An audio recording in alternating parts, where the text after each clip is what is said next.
Hi, I'm Lisa Heidel. And I'm Christine Seidel. And together we are the The Ego Ego Project. Project. Okay. Well, thank you everyone for tuning back in. We're so excited. We've had a couple of videos and podcast conversations under our belt, and we are really starting to find our groove. So we hope you stay with us and continue to learn more about the ego and what that means, and to help us live our best lives. That's what we want, right? So Yeah, today, go ahead. No, a lot of no, thanks you're good. Yeah. a lot of thanks for the people that have really contributed some feedback and some comments. Lisa and I were talking earlier just about how beneficial that is and how excited that gets us to really fine tuning what it is that we're bringing as far as content for you all. It's so true. And so many people, when I told them what we're going to be talking about today, everyone was like, oh, I need that. So we are talking about boundaries and setting healthy boundaries. Christine, my healing journey is always through the lens of spiritual growth.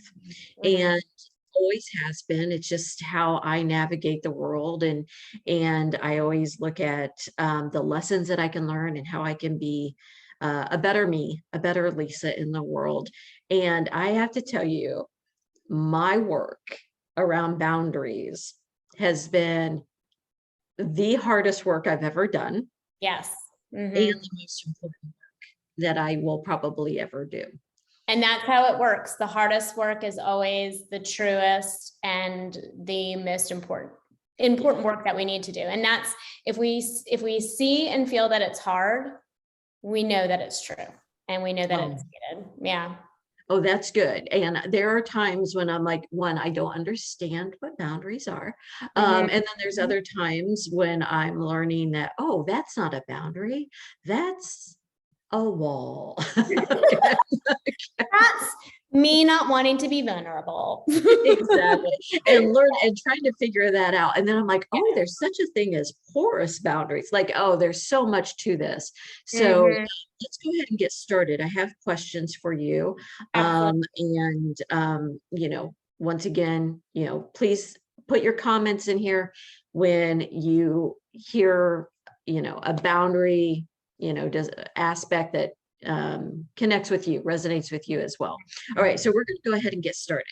Okay, so the very first question, what are boundaries, Christine? What are boundaries? I mean, it's such a broad question, but it's actually very simple in its explanation. Boundaries are the terms and conditions that we put in our life to bring us back to healing, right?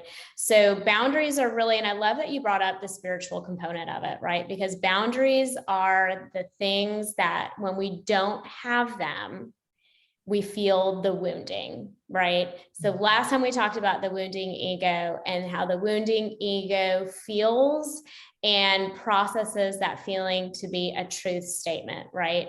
And that only happens because we don't have boundaries around a certain thing, right? So boundaries are what we put in place and we develop when we've noticed that wounding has occurred, right? Or a trigger has happened that perpetuated a wounding that we have in the past. So prior to a boundary, what may tell us we need a boundary is something is done or said to us, and we go to a statement internally that says, that makes me uncomfortable.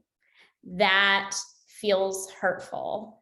That makes me think less of myself, right? So when we automatically recognize that that's a response to a stimuli, we recognize that we don't have a boundary around something. So that's our red flag, okay? That's our red flag to say boundary needed. And a boundary is actually a beautiful gift that we give to ourselves to no longer be available to that wounding happening over and over and over again. So it's a gift. It's a beautiful gift that we give to ourselves to protect the awakening and the healing that we're going to do moving forward. I love that. And I think so often we think of boundaries as one, I think we think of them as punishment toward others. Like, well, you overstep, so I'm going to push you back instead of boundary. And in reality, it's the gift that you're giving yourself. And if you communicate effectively, it allows the person to recognize where your boundary is. 100%. Yeah, Yes. clear as kind. Yeah, clear as kind. And I think that you hit the nail on the head in that, boundaries to people feel like punishment. And that's because we often use the language of, you did this, you did that. I'm not your friend anymore. That's my boundary. Sorry. Right. Instead of using language that honors ourselves. Right. And that might sound like, it makes me really uncomfortable when we have conversations and there is words and threats from the past or whatever, and I'm not available for that anymore. For myself, for where I'm going, for the healing I'm doing, I'm no longer available to participate in those conversations anymore. Right. So that's a boundary. Sorry, I interrupted you there. So if I said to someone, I'm not available to that anymore, and because we're all human on our own healing path, then the next conversation that I had with that person, that I said I'm not available for that anymore, they did it. And I did not say, I said that this is not something that I want, and so I'm going to remove myself from this conversation because I'm uncomfortable. If I do not do that, what does that communicate to the person about my boundary setting? That it is not authentic and that it is penetrable, right? And so that's where we have to be very careful with people that we have in our lives, that if they don't honor our boundaries, and then two, they recognize that we have a hard time enforcing our boundaries, what are they doing with that information? Are they manipulating the situation to be like, oh, look, I can actually, manipulate this because you won't really honor your boundary? That's, and as we learn to set boundaries, we do have a hard time, with the language and with the building that habit, right? And so that's a very interesting period of time where we are really becoming observers of the people in our lives. And will they honor our boundary, even if we have a hard time honoring it ourselves? I started seeing a new therapist, and I was telling her, I don't have any trouble with boundaries. I can say no. I was like, I have trouble with the pushback on boundaries. She's like, then you have trouble with boundaries. I was like, no. I'm down with the boundaries. Yeah. I can say no. So she's like, you're just teaching them that they just need to ask you twice. Or they need to push harder on you, and then you will. And I was like, oh, well, that's okay. Let's start there and start that work. But it was so important because I think, well, I can say no. That's, and really, people are people, right? They're they want their needs met, especially a wounded ego need. Yes.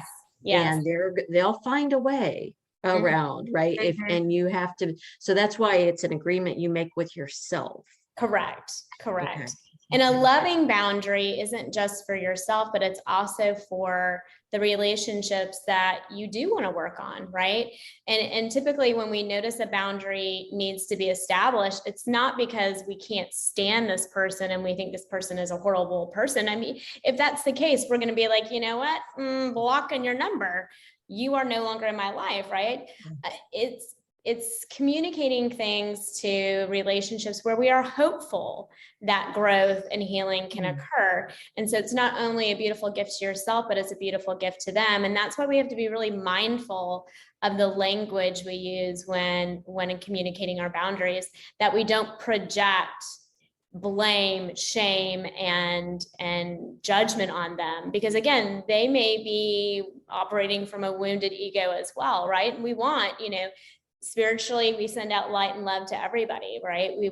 We ultimately believe that most people are good, and should be receiving love, regardless if it's something that we actively give them or we just send that vibrationally to them. So when we use the language of boundaries, we're very explicit in explaining why the boundary is needed and what they can do in the future to honor that boundary, and or to use different language to avoid me needing to use that boundary with them. So it is about the communication. I'm a strong, I thought I was very aware of this, but I'm now starting to understand it better, that even if you communicate effectively and you use it really is about whether they can comprehend you. Right. So you have two different levels there, right? Your communication and comprehension. Yeah. So how do we set boundaries within our lives, understanding that there's two components to it? It's not just what you say, it's their ability to comprehend it. How do we do that? Well, I guess, this goes into the concept of relationship reciprocity, right? No relationship is only a giving, and no relationship is only a taking, right? And so when we are establishing boundaries with people, we give them the boundary, we communicate it in a kind, respectful, loving way, because again, it is our hope that they will honor it, and we will continue having and moving towards a healthy relationship, right? So we give that, right? Now, how they receive that is their choice, right? We are no longer responsible for their decision and their choice at that point. So if they receive that and they choose to honor it, then we get to continue, the awareness of what is needed to build a beautiful, healthy relationship, friendship, partnership, whatever. If you give it, they don't receive it. And actually, sometimes they use it to harm you, right? By making fun of it or continuously trying to break it or override it. Then we step back even more and we say, okay, because you didn't honor this boundary, here is a new boundary. And this boundary is going to be more clear, more explicit, with higher expectations and consequences, right? So we are always evaluating the people in our lives and whether or not they can honor our boundaries. And sometimes we get to a place where we recognize this person cannot honor my boundaries. And so that boundary needs to be no contact. Anytime we try something new, as you said, it's uncomfortable. There's some discomfort. Yeah. I always try to lead when I'm trying something new with, this is new for me and I'm going to make mistakes. It may be clumsy, but know that I'm trying to establish this for a reason. So how do I think a lot of people, when they feel that discomfort or it is clumsy, right? How they stop. They're like, oh, I can't do it. Yes. So how do we push through that discomfort? This is what I love, okay? Is because we all start trying to instill boundaries while still in a very wounded ego, right? So we show up and we have become aware of, I no longer want to feel harmed, right? I no longer want to live in a wounded ego where, I'm trying to get my needs met and they're not met, right? So when we start boundaries, we all start from a wounded ego place, right? And in the wounded ego, we are internalizers and externalizers, right? And so this is where when we start, you're going to see, it's like riding the bike. You're like, you might fall off and you get back, your knees are skid, you're like your helmet sideways, So we are all showing up in that place where we are wounded already, and we don't become, see, oh, I have a wounded ego, now watch me do my boundaries. It's awkward, and it's practice, and it really is a habit that we have to build. So the internalizer will state a boundary, but then they will go back within their internal system and be like, well, I don't want to hurt their feelings. If I do this, then they might reject me. And, maybe I'm overthinking things. Maybe I'm being a prude, so the internalizer will doubt, right? And so then you see this boundary kind of like, well, yes, I didn't want to date you while you were in rehab or jail, but maybe I'm just being judgmental, right? So the internalizer starts rationalizing and finding fault in their expectations, right? Now the externalizer will start putting boundaries in place and then start trying to anxiously go and get their attention, right? So they'll start externalizing and be like, my boundary is that I'm not talking to you for a week until you come and apologize. Well, a week's a really long time for an externalizer. So then they might be sending texts, or, they start, calling or driving by their work, right? So they're doing things because they're like, oh, I'm going to be rejected if I hold this boundary. So when the wounding is still there, even when we're trying to do boundary work, we still fall into those habits of our internalizer and externalizer because we're worried we're going to be rejected if we hold on to our boundary. I have to say, truly, I mean, it's so true, right? I mean, we don't start setting boundaries. I mean, if we're already able to set boundaries easily and there's no issues, we're way into our healing journey. Correct. Right? Correct. We've been down the path, and we've been doing this. We're putting into practice, and we're doing it, I wouldn't say effortlessly, but it's easier. So anytime someone first starts, they're in the wounded ego. Yes, 100%. Yeah.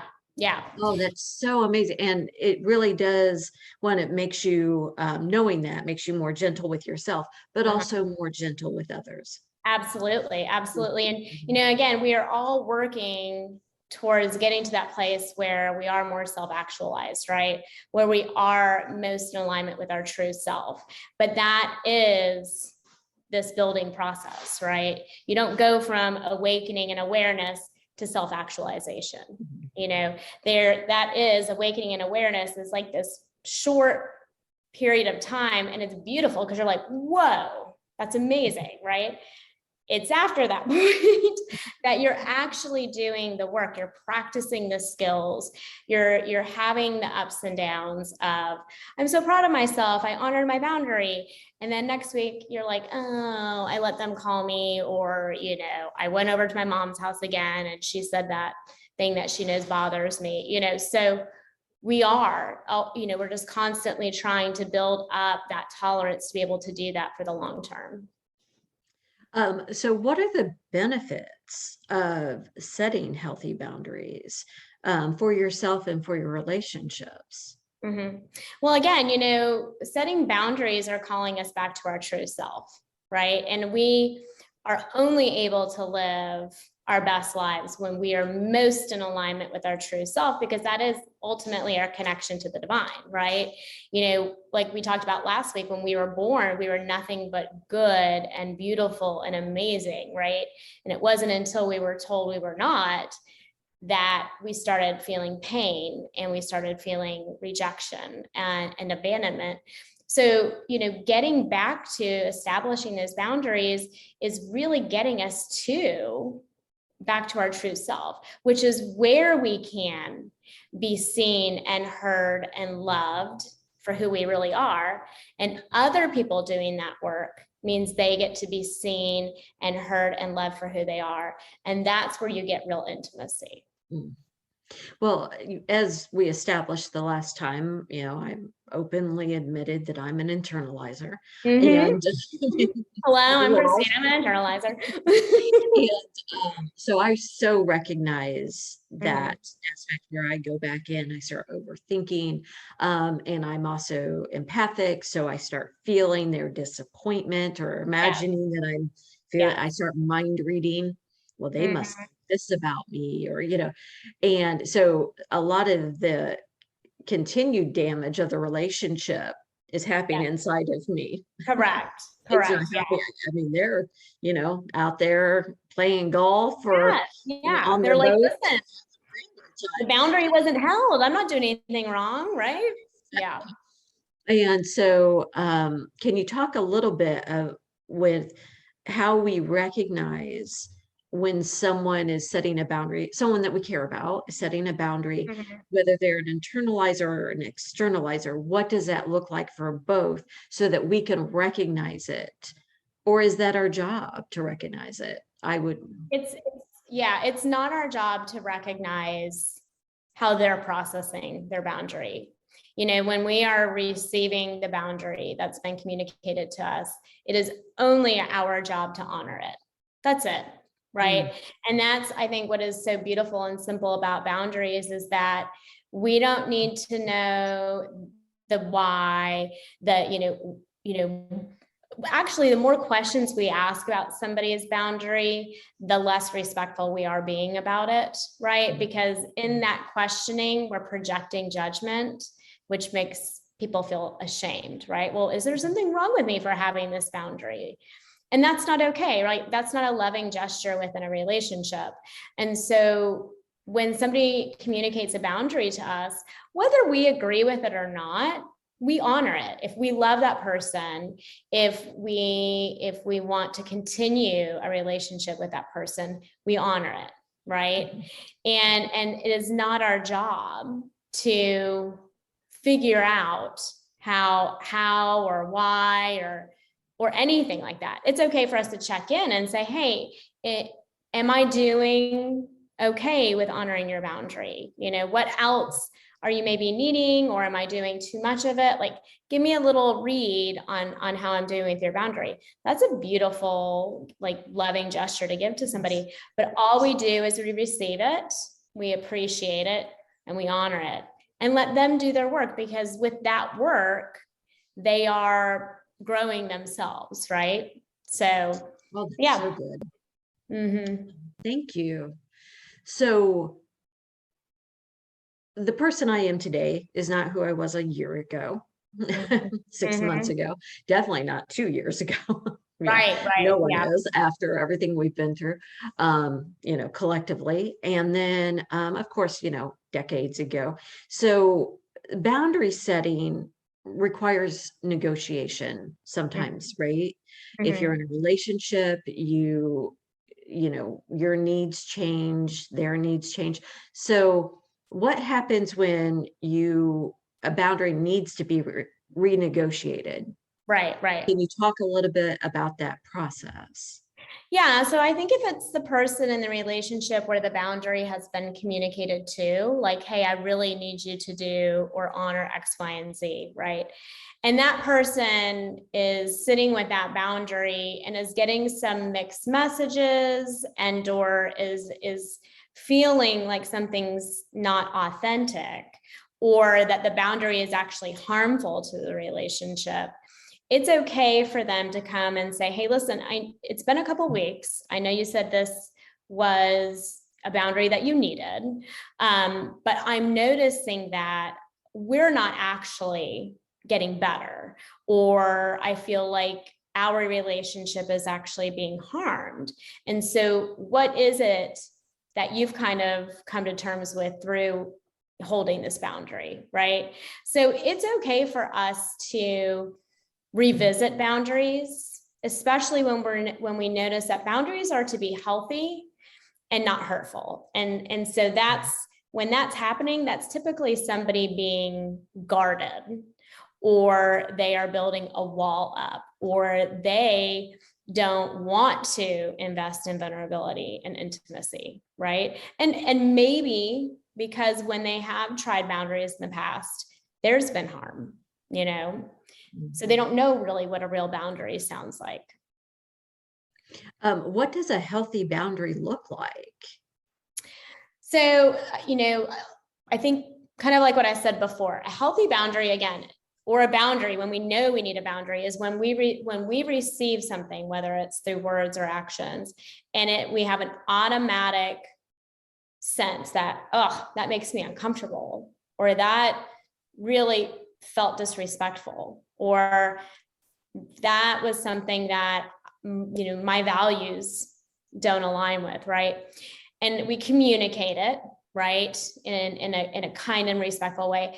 Hey, I just wanted to let you know, I know you could tell last night that I kind of got quiet and withdrew a little bit. I just wanted to let you know, when X, Y, and Z happened, it really made me uncomfortable. And so, for me, and what I need to feel safe and to feel healthy in this relationship is that we don't, talk about people in that way, or we don't keep doors open to exes that we've had sexual relationships with or whatever. That's something I need to be able to feel safe in this relationship. And then on the other side of that, the way that it's received can be like, I really appreciate that you felt comfortable and safe enough to communicate that to me.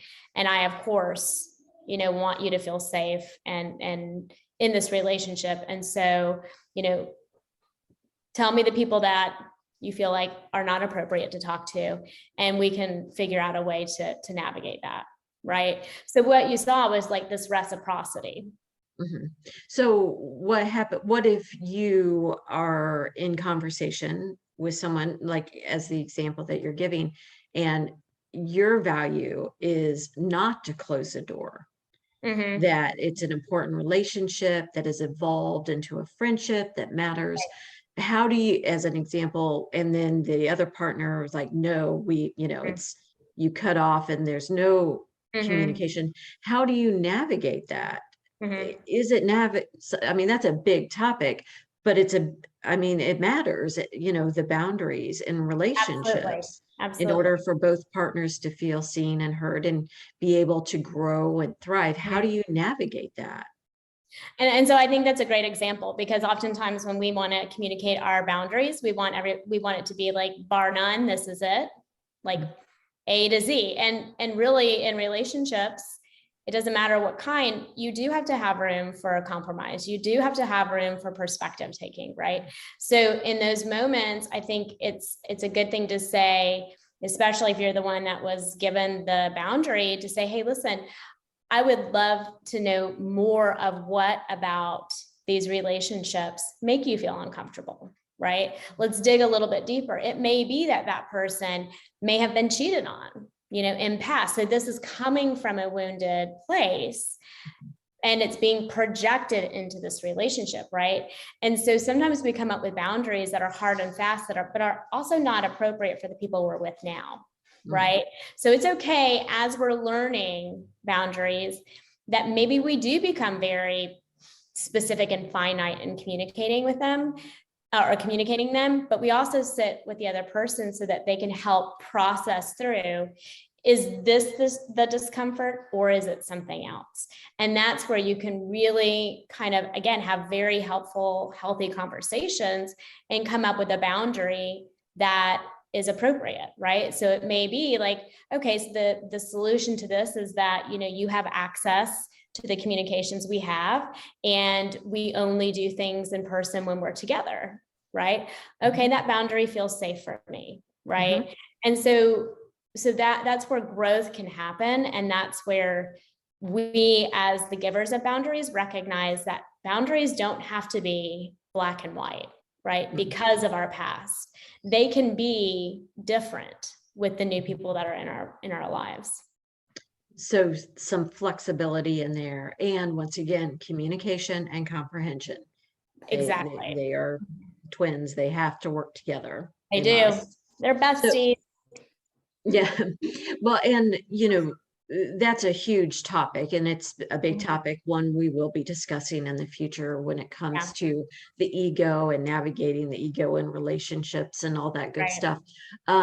But I know for me, I love to be of service to people. You know, I have a large skill set, that, you know, I can help, you know, a lot of different people in different areas. Mhm. Um, and one of my biggest ego, or well, there's a Freudian slip. Whoa, where'd that come Whoa. from?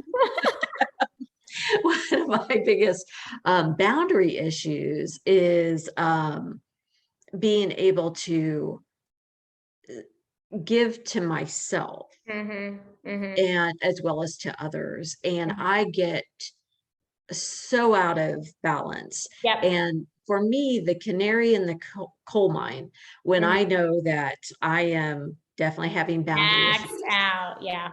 and my canary in the coal mine is resentment. Mhm. Mhm. Yeah. I start feeling strong resentment. So, and I know that for myself. And if I do, I need to step back and say, okay, where am I putting too much out and not giving back to Mhm. myself? Mhm. And what can I do about that? Let's, you know, Yeah. renegotiate with myself, Right. because that's where your boundaries are. They are with you, Mhm. right? Mhm. Absolutely. And so what are some other ways that people can tell when they are out, when their boundaries are, well, porous or non-existent, Mhm. Mhm. or need to be reestablished? How Yeah. can they see that? So, and that I love that. I love that because again, as I stated, boundaries are really to bring us to our true self, right? Like they are really kind of if you think about like, I only bowl with the bumpers up, right? I don't go bowling without bumpers because I know what my score is going to be and I just don't care to see that. So I bowl with my bumpers up, right? And so boundaries are like those bumpers, right? They are there to keep us going in the direction we need to go ultimately to hit those pins, right? And so, boundaries are really for self-care too. If we are putting boundaries out there that are healthy and they're good and we express them and we're not porous, then we should feel calm and peace, right? And we should feel very much in alignment with we made the right decision, right? If we put out there a boundary and it creates some anxiety and it creates some feeling of resentment and it creates a feeling of overwhelm, then that is us actually not honoring the real boundary we need to have, right? So sometimes a boundary needs to be, no, I'm sorry, I can't do that. I have other commitments I need to address first, right? And for the internalizer, of course, that makes us feel guilty and ashamed because we should do, be, achieve, right? And so that's really, really hard because boundaries should keep us healthy. And we need to hold those boundaries. And if the boundary that we state does make us feel calm and at peace, then we let it lie. If the boundary we put in place gives us anxiety or overwhelm or whatever, we need to go back and look at it because that's eating away at our self-care. And that is my biggest issue with boundaries, is not honoring them when I know I need them. Mm. So if you're feeling that, then you know there's some wounding around that. Mm-hmm. And so you either need to really look at the boundary, see Yes. if it's what you need, or if Mm-hmm. it's set properly and all, Yep. or you need, uh, or and work on the wounding. What Yes. caused, so, as an example, if, I'm spread too thin, I've said yes to too many things, why do I think that I need to hustle so much? Correct. That's So, the checking in with the wounding. What is the yeah, wounding saying? Yes, spot on. Mm-hmm. okay. So, and that's more of an internalizer.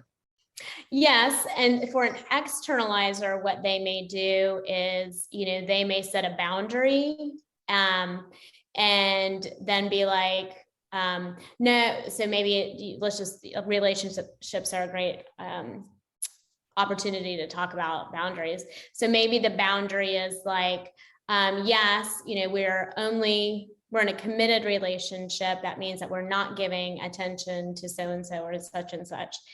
And then you don't get a text from your boyfriend that day. So you start going and messaging other people, right?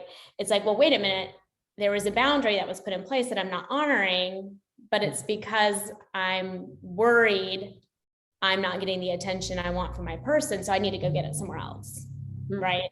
So you can see the difference between the internalizer and the externalizer. The internalizer starts saying there's, they need to do more, that, and so you have to check in with that wounding of, what still needs to be healed so that I don't feel that I have to fill everybody else's needs. The externalizer will go and be like, I feel wounded because of a triggering event. I need to go get somebody else or something else to fill my needs. Right. So that's where you can see where you have some of that wounded ego work still to do, That's so good. So really, I mean, a boundary is a promise you make yourself. Correct. Yeah. And it's there to help you create the life that you want to be living. Correct. Yeah, exactly. And to bring you to your truest self, which is back to the divine. So, and I would assume that the best way to know is you first have to be centered within yourself in order to recognize when something's out of balance. If you're always living a life where those boundaries are in constant flux, you're never going to feel centered. Right? Or safe, right? Yeah. So really that's where those boundaries come in, is to be like, okay, like you said, the bumpers, like this is what, and because in the bumpers, the pins are at the end, and that's the goal. That's the intention. So as an example, I'm a writer. And so if I've committed to myself that I'm going to finish a manuscript in a year, and instead of writing every morning, I'm, taking client calls and, running errands for someone, or many different things we could be doing other than that. Then I'm not honoring the promise I made myself. So I need to set the boundaries with me, not with them. I need to communicate with them. I will not be taking calls between 7 and 10 a.m. And so you can call me all you want. You won't. I'm not picking up. You're not going to get me. Yeah. And, and if that's going to cause issues, then, I'm sorry about that. Maybe I can find someone that can do this work for you. Correct. Okay. Yeah, absolutely. Yeah. And we always, when we do have to honor the boundary, or we recognize somebody that is trying to have, exchanges with us that can't honor that boundary, we do recognize that and we release them, right? But we release them with light and love, and not with animosity, anger, and resentment, and sometimes in my own work, when I recognize, therapeutically, I have to have boundaries, and therapeutically, I have to serve the client that I'm seeing, and not everybody likes that, right? Some people feel like they need something, to be satisfied, and that's outside the boundary of what I'm available for. Sometimes I have to say, I am happy to provide you a referral, because perhaps that would be a better fit. But it's not out of like anger or resentment. It's like, I'm sending you on to go to where you need to be if this boundary is very bothersome to you. I so love that. And I have to say, when someone tells me where their boundary is, I think so often we try to communicate where our boundaries are non-verbally. Like, oh, what, you're not a mind reader? That's so weird. That is not useful, especially when you have an established relationship. Correct. Where things were different before, and then all of a sudden they've changed their mind. And didn't bother to communicate that to you. So you're still working within the confines of the old Yes. structure of System, the right? relationship. Yeah. Yeah. Like, okay, I think, I thought we were still doing this thing, and Mhm. then there all of a sudden, it's non-reciprocal. There's, they've withdrawn or Yeah. whatever the situation could be. And for them to communicate verbally, like, no, this is not something that I can do. You're like, thank you. Yes. Yes. I I can had put my a time and energy somewhere else. I appreciate it. Yeah. Right, right. I Yeah. had a client, a couple client yesterday who have been married for 30 years. And I was like, listen, I'm going to blow your minds with this information right now. Neither one of you are mind readers. I don't care that you've been married for 30 years. She cannot read your mind and he cannot read yours. Right. And so we have to start communicating again what our love languages are and what our boundaries are and what feels good and what doesn't feel good. Like sometimes those are the relationships that we've been in that we just expect others to know what our boundaries are and what our needs and wants are, and that's really harmful, and that's not existing in a relationship or a system with love, right? That's existing in a system that's ready to project judgment and shame. So it is when someone is doing that, when they are not communicating effectively and expecting you just to read their mind and anticipate their needs, whatever it is, that's purely the wounded ego It is, in yeah. action. Okay. Because That's, it's the yeah. inability to be vulnerable enough to say, I Yeah. really need this. Yeah. Well, I have to say, when people are clear with me, it's very appreciated, even if it hurts, even Mhm. if it shows me my wounding and, Yeah. kind of is my North Star for my healing. I so appreciate it. It's like, because I have finite time and energy, just like everyone else does. And Yeah. if I'm putting a lot of, emotional energy into you and trying to navigate, uh, basically a thicket because Right. I don't know Yeah. where the path is, I can't then read your brain. it's taken up a lot of my time and It is. energy. Yes. Yeah. And so I appreciate the Mhm. clear Mhm. communication. Agreed. And yeah, it's very appreciated. So what piece of advice would you give people who are they recognize that there needs to be some ego healing? Mhm. They're attending to their wounded ego, trying to do the work, and they recognize that boundaries is the number one on Yeah. that Yeah. list. Mhm. So what would you advise them, to kind of get them started? So I think one of the most important things about learning about boundaries is just start, right? Like just start trying to get them out, right? Like remember, people are not mind readers. Remember that we've learned very unhealthy coping skills in order to navigate relationships. And so sometimes finding the language is really hard. And so have grace with yourself that you're not going to be perfect at it, right? But communicate them from a place of kindness and respect, right? Because not everybody knows that they are not honoring your boundary or that they are harming you, because they're coming from their own wounded ego as well. So my best piece of advice is just start telling them, but we always express boundaries from a place of kindness and respect. And so what that sounds like is, hey, yesterday, something was said, it was X, Y, and Z, and I felt really uncomfortable with it.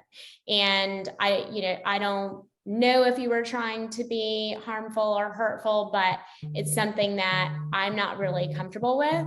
And I feel like, at least for a period of time, or X, Y, and Z, I'm not available for those kind of conversations, and that's probably, I need to do my own work on that. And then, I can probably come back and give you a little bit more feedback, right? So when we're really new, just be really honest about how it felt and what you need right now. And it's even okay to leave the door open and say, when I kind of process this, we'll kind of revisit it. That way people don't feel like they're being attacked or judged, right? Now, if it's something that's overtly harmful, then we need to be very explicit in that too, right?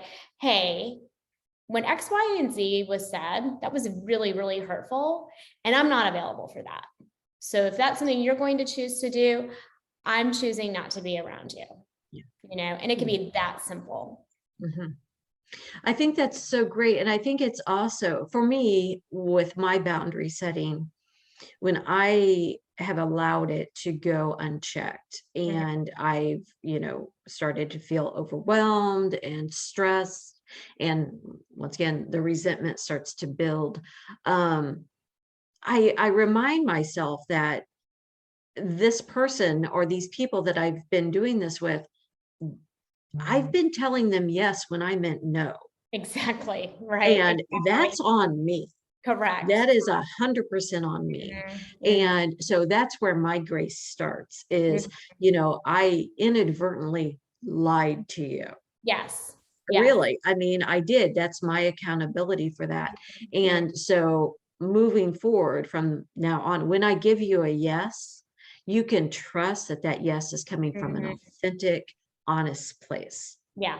And I think that's so wise. And I think that we all, and we will probably continue to find areas, in blind spots that, we may have felt like we were, going to be super solid in this boundary. And then we realized we weren't, and that we can't be angry and resentful at this person for it. I experienced that myself, a boundary that I thought I was going to hold hard and fast to, and I didn't.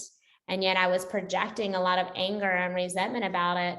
And then I started being like, well, wait, I'm the one that's like not honoring it, right? Like they're just doing whatever it is that they want to do. I'm the one that's not honoring my own boundary because I'm they're not honoring it and I'm still present, so that's on me. So, we have to be very mindful of where do we place that accountability. And when we recognize that it's on us, that we come back to ourselves and say, and kind of say, I'm sorry, I didn't honor you, moving forward, here is the boundary I'm not willing to negotiate on, and holding fast on it. Yeah. And that is really where the work is the holding fast. And when you're willing to renegotiate it, that you communicate that. Yes. And both parties are open to it and available for it. Yeah. And that's what I love about these series. And we talked about this a little bit before we got on here, is that, not everybody is ready to go into therapy and do the work, as we call it. But the series is such a great way to get that psychoeducation, for you to have those light bulb moments of like, wow, yes, that rings true to me. And that is such a beautiful piece that happens in therapy, but it gets to happen here too, right?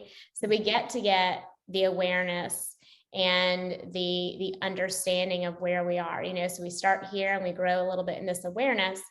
After there, we got to do the work, right? And that's really hard. And that's great to do with a therapist, but we're also providing some of that feedback here too. So, if anything, I'm excited that this series is opening the dialogue about things that are like ding for a lot of people.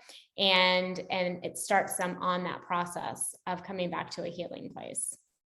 I so agree. And the thing that I'm enjoying with this is, being an internalizer, all of my processing is done inside. But then in order to see if we've really healed, we have to do that in relationship. Yeah. With others, with the world, with, different things that we encounter. And so bringing this out and being able to see the view from an externalizer's position.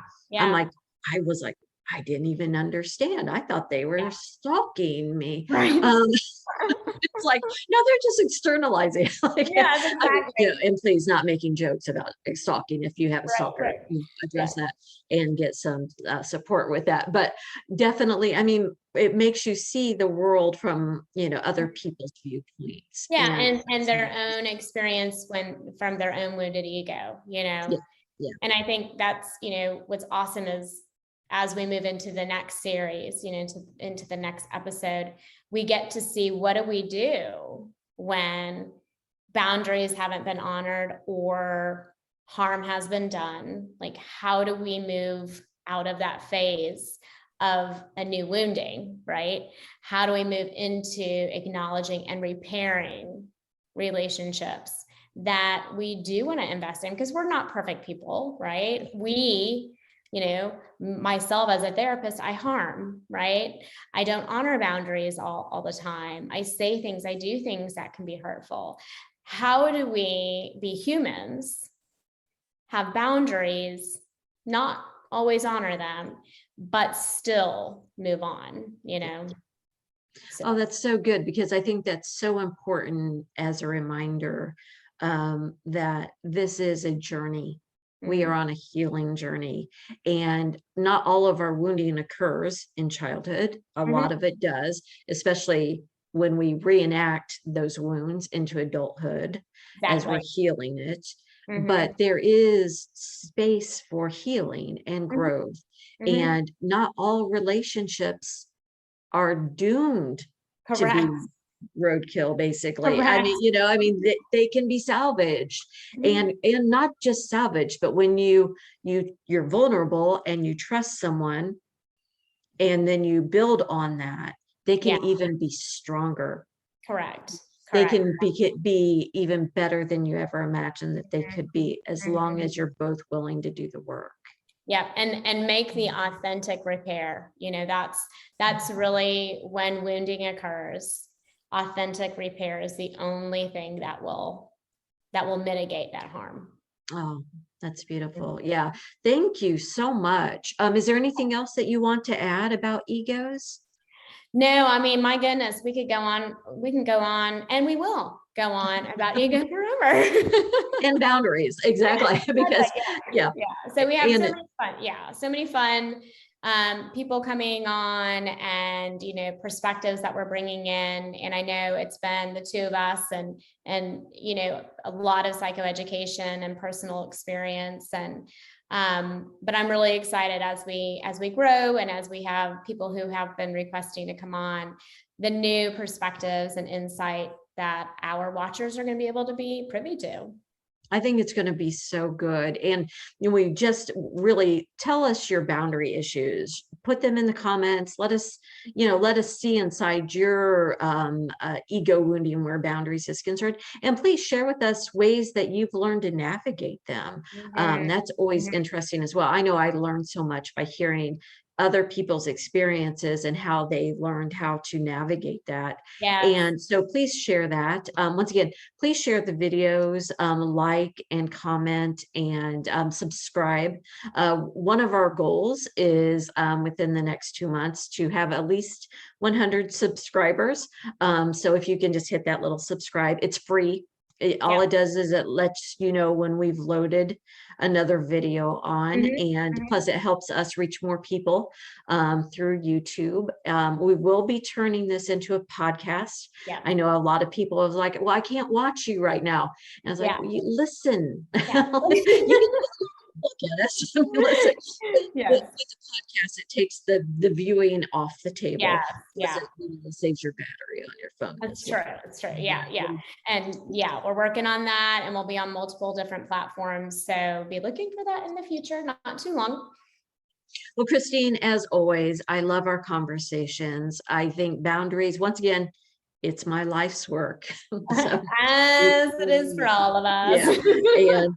And it's been such good work. It really has. I see a huge difference in my life now that I'm setting healthy boundaries, and the people in my life can trust that when I give them a yes, it is an authentic yes. And that's, people want to know what your boundaries are, because it lets them know that they are important to you too. If we don't express boundaries to people, then they don't know that we're really available for a real relationship with them. Yeah. You have to be seen. Absolutely. You have to be seen. It's the only way. Thank you as always. Thanks for having me. I'm so enjoying this. So. Oh, it's so good. It's so good. And thank you, everyone out there. We look forward to seeing you next time. Absolutely. You're right. Thank you. Bye-bye.